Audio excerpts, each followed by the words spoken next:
Hello दोस्तों। आज हम आपके सामने एक और नई कहानी लेकर आए हैं। यह कहानी एक कौवे और एक गरुड़ पक्षी की है।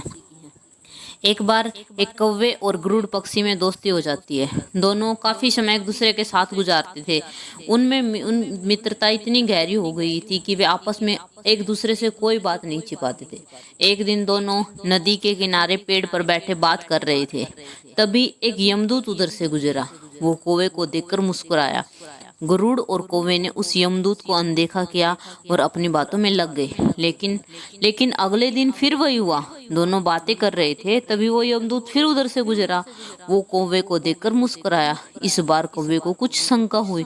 उसने गरुड़ पक्षी से कहा कि मित्र, ये यमदूत मुझे देखकर कल भी मुस्कुराया था और आज भी वैसे ही मुस्कुरा रहा है। कुछ गड़बड़ है। हो सकता है मेरी मृत्यु आने वाली हो। गरुड़ ने उसे समझाया, अरे ऐसा कुछ नहीं है, ये एक संयोग भी तो हो सकता है। तुम चिंता क्यों करते हो। दूसरे दिन, तीसरे दिन, चौथे दिन, ऐसे करके 4-5 दिन निकल गए। रोज यमदूत कौवे को देखकर मुस्कुराता। अब तो कौवे को यकीन हो गया कि निश्चित ही मेरी मौत नजदीक है। उसने गरुड़ से कहा, मित्र, मैं मरना नहीं चाहता, लेकिन यह यमदूत जरूर 1-2 दिन में मेरे प्राण निकाल कर ले जाएगा। यह रोज ही मुझे मुस्कुरा कर देखता है। गरुड़ को भी लगा कि हो सकता है कौवे का शक सही हो। उसने कौवे को धैर्य बंधाया। गरुड़ ने कौवे से कहा, तुम चिंता मत करो मित्र, मैं तुम्हें यहाँ से इतनी दूर ले जाऊंगा कि ये यमदूत तुम्हें दिखाई ही नहीं देगा।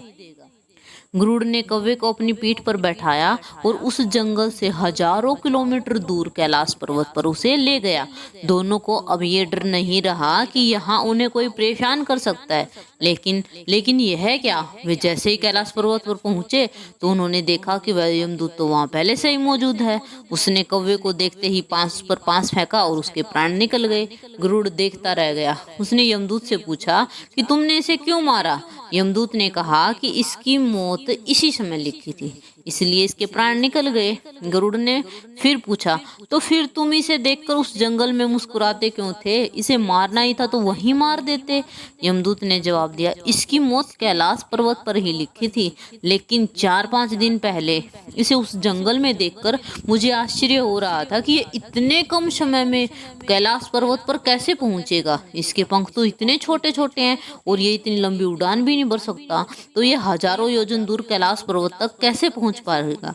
यही सोचकर मैं रोज मुस्कुराकर वहां से गुजर जाया करता था। लेकिन लेकिन भाग्य देखो, तुम इसके परम मित्र हो, इसे यहाँ तक इतने समय में ले आए।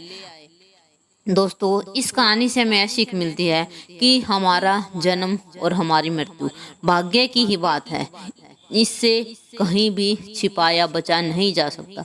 जब तक जिंदगी है कोई आपको नहीं मार सकता, लेकिन अगर हमारी मृत्यु निकट निकट है तो कोई भी कोशिश हमारी जान नहीं बचा सकती। धन्यवाद दोस्तों।